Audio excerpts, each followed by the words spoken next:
আসসালামু আলাইকুম রহমতুল্লাহি ওয়া বারাকাতুহু। সম্মানিত করদাতা, আজকে ভ্যাট অফিসে গিয়েছিলাম, কক্সবাজার ভ্যাট অফিসে। ওখানে দেখছি কিছু গুটি কয়েক করদাতা ট্রেজারি চালানটা ভ্যাট অফিস থেকে সত্যায়িত করে নিয়ে আসে, কিন্তু তাদের যেই দাখিলপত্র 9.1 ওইটা সত্যায়িত করায় না।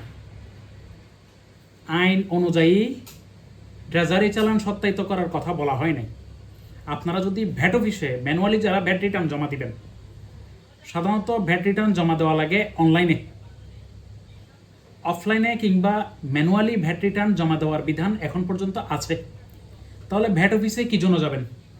ভ্যাট অফিসে 9.1 ফর্ম পূরণ করে ওইটাই রিসিভ করিয়ে নিয়ে আসবেন, তাহলে আইনগতভাবে বিষয়টা বৈধ হবে।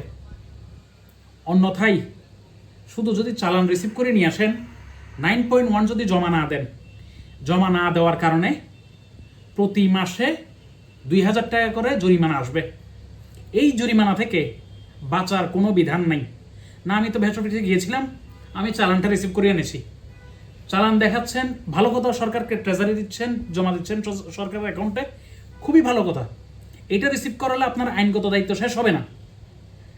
আপনি আইনগতভাবে তখনই আপনার দায়িত্ব শেষ হবে যদি আপনারা মূসক 9.1 ভ্যাট রিটার্ন, মান্থলি যে ভ্যাট রিটার্ন, এই ভ্যাট রিটার্নটা যথাযথভাবে পূরণ করে। এটা যদি আপনারা ভ্যাট অফিসে অনলাইনে যদি না পারেন, তখন এটা যদি আপনারা ভ্যাট অফিসে নিয়ে গিয়ে যে জমা দিয়েছি রিসিভ কপি নিয়ে আসেন। এইটা পরবর্তীতে কোনো কারণে আপনার অডিট আপত্তি হলে অথবা মূসক 9.1 দাখিল না করার কারণে অনলাইনে যদি জরিমানা চলে আসে অটোমেটিক্যালি, তখন আপনারা এই ম্যানুয়াল ভ্যাট রিটার্নটা, দাখিলকৃত ভ্যাট রিটার্নটা প্রদর্শনপূর্বক আপনারা ওই অডিট আপত্তি থেকে কিংবা আপনার এই আপত্তি থেকে রক্ষা পেতে পারেন।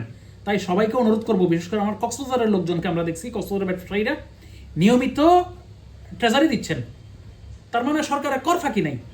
কিন্তু অফিসে যেটা জমা দিবেন, আবার বলছি, অফিসে জমা দিবেন ট্রেজারি চালান না। ট্রেজারি চালান অবশ্যই দেখাবেন, কিন্তু অফিসে যেটা জমা দিবেন ওটা হচ্ছে ভ্যাট রিটার্ন 9.1। এটা আপনারা একটু নলেজে রাখবেন।